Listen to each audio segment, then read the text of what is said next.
Hello everybody, Scifiguy 86 here. I'm here in a new Redstone ready world. I am going to start off with some redstone basics, okay, like extreme basics. For instance, this here is called redstone dust. You get redstone dust by collecting redstone ore. Okay, there's your redstone ore. You break redstone ore, you get something like, I think it's 2 to 5 pieces of redstone dust, or more if you have fortune pick. Regardless, you get a pile of redstone dust from ores. Collect your ores, you get this redstone dust. Redstone dust goes into making everything redstone related. Okay, so if you want to do anything redstone, that's what you need. Okay, first thing about redstone dust, it is like the wiring of the redstone world. Okay, you can pretty much wire it whatever direction you want. Except it has to be on top of a block. Something that you can do, however, I don't know if you can. Yeah, you can. But you can use ore. You put it on top of blocks like that, and you can kind of create little staircases and stuff by doing that. You can make it do little spirals going up. There's different ways of doing torch ladders, and I'll get into that later. I'm talking about extreme basics right now. Okay. Now, something about redstone is that if you connect it to power, that power, so long as it is connected to the redstone dust, will travel a number of redstone dust squares. That's anywhere from 1 to 15 strength.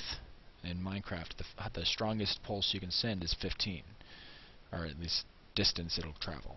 Okay, so what I'm going to do, I'm going to place one more redstone dust like this. I'm going to put a little torch right here, so that that's powered. Okay. It stops right there. See how it's dark right there and it's light right there? A little closer so you can see that. Now, that is 15 blocks. So on the 16th block, you can place something and it will get powered. However, if you were to place that something on the 17th block, it would not get powered. Okay. Now, using this concept, you can use our second item, which is called the redstone repeater. Now, in order to make a redstone repeater, you need stone brick. Let's say this right here is our crafting interface. Stone brick, or stone all the way across the bottom. Redstone torch, and I'm pretty sure redstone dust.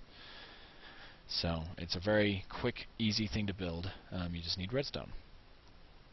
Now, what a repeater does is you put it at the end of a sequence like that, and see how it's bright again? That brightness shows the signal strength. That's a 15. That's a full strength signal, whereas that's the weakest strength signal you can get.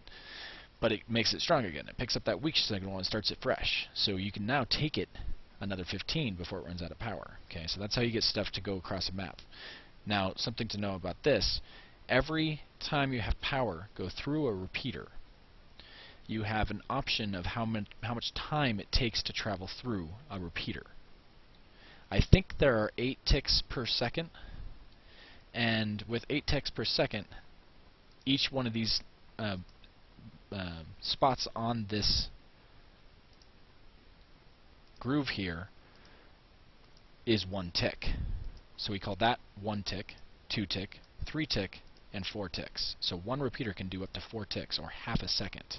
So if you want something to take longer, you need that. If you want it to be shorter, you need that. Okay, so that's what a repeater does. Something else about a repeater allows you to have current running side by side that does not intersect. You see how that is intersecting there? That does not intersect with that repeater. It only gets powered from the sides.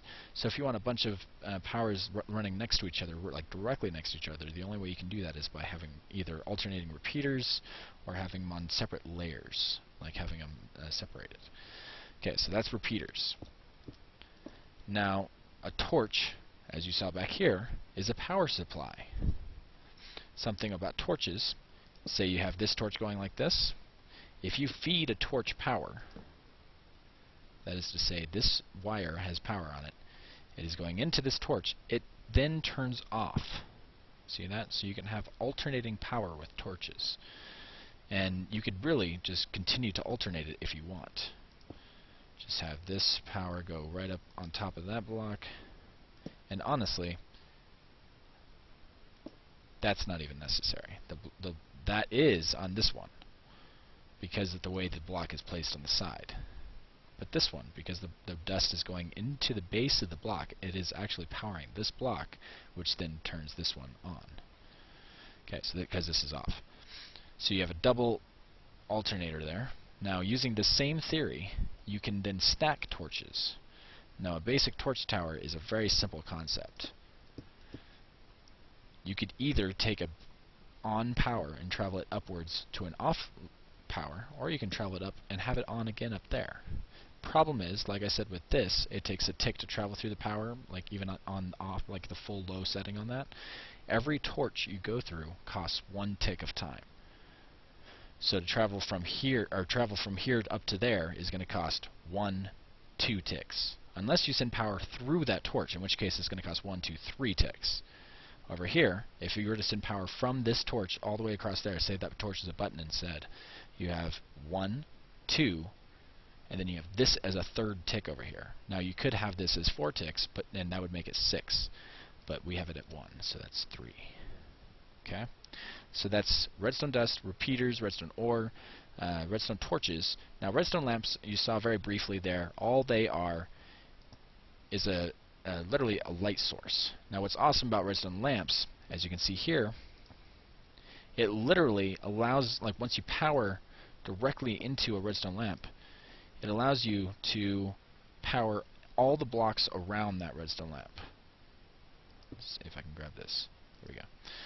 See that? It allows you to power anything touching that redstone lamp. So you could have, like, it's just like a block, except it powers all the other redstone lamps that are touching it too, instead of just that one. So you can make interesting sculptures out of redstone lamp stuff.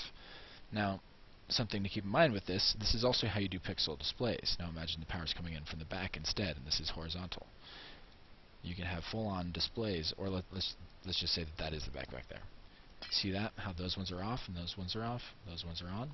You could literally have a whole bunch of inputs and then make a full display out of these things. People do it with clocks. People do it with pixel displays, I've seen 20 by 20 pixel displays. I've seen 50. I don't know what the biggest I saw was, but I've seen some pretty big pixel displays, and you can program in images, smiley faces, and swords and such. It allows you to do pretty awesome stuff as far as design goes. Alright, so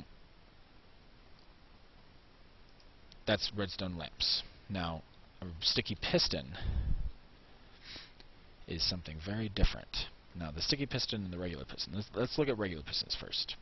So a regular piston, we're actually going to need to take this spot. A regular piston, when it's not powered, is a regular block that has wood on one side.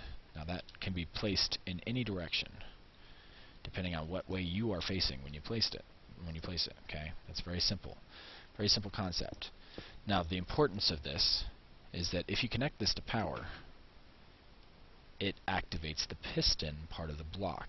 This wood then extends 1 full block length, pushing whatever it is attached to with it. Now these pistons can push 12 blocks. That means you can have 12 blocks lined up here like this, and it'll push all 12 of them. But once there's a 13th block, it will not be able to push them anymore. It will stop pushing at that point, and none of them will move. Okay, so something else to consider with a regular piston, what happens when you retract it? You retract it. Let's go with the block. The block stays there. If you were to bring power to it, it does nothing but touch the block. See that? Now, if you have the block there, yeah, sure, it'll push. That's no problem. And then you take it away, it doesn't. So what you need is the sticky piston. If you want to push and pull blocks, the sticky piston does the job. Now, a sticky piston is really easy to make. A sticky piston is just a matter of taking a regular piston and adding one slime ball to it. To make a piston, I believe it is iron, redstone dust, wood planks, and cobblestone. I believe it's cobblestone on the base, wood planks on the top, iron on the sides and iron on the sides here, and then right here in the center would be the redstone dust. I'm pretty sure it might be redstone dust on the sides, but I'm pretty sure it's redstone dust right there.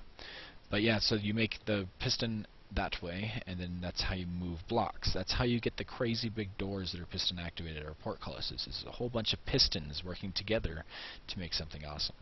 Okay, so that's the pistons. Now the dispenser is something very different. Again, something very different from the other designs you have there. Now what happens with the piston is you can put, or the dispenser, you can put an item in the dispenser, okay? Now it acts kind of like a chest, but when you connect power to it, it spits that item out. Now you can use this same concept with fire. You can use it, or like with fire charges, or with arrows, things like that. You could also use the same concept with water bucket and lava bucket. If you put those in there, it could spit those out, and it just starts like a water source pretty much from there. It's like it just pours out of the dispenser. And so there's a lot of things you can do with dispensers that are pretty awesome. Now, note blocks are the final thing I'm going to show you today. Note blocks are very simple. You can program this block. You hear how it's changing pitch? Okay. Well, if you were to change this block underneath it to, say, grass,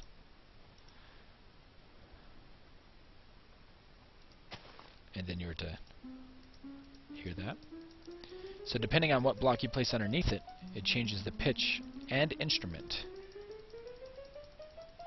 of whatever your note block is placed on. So, and then when you connect power to it, it activates whatever note you set it on. So when you right click on it, you can set your note. Now that's how people make full-on music out of these things. You can make chords out of them. You can make, full-on. I mean, people do make full-on songs out of these things. So, all right, guys. Well, that is the basics of Redstone. I hope you enjoyed this very simple video. If you have any questions, please let me know in the comments below. And if you have any video requests, put them in the comments below, and I'll get to them as soon as I can. Thanks for watching. Please like and subscribe, and stay tuned for more Redstone Beginner Basics videos.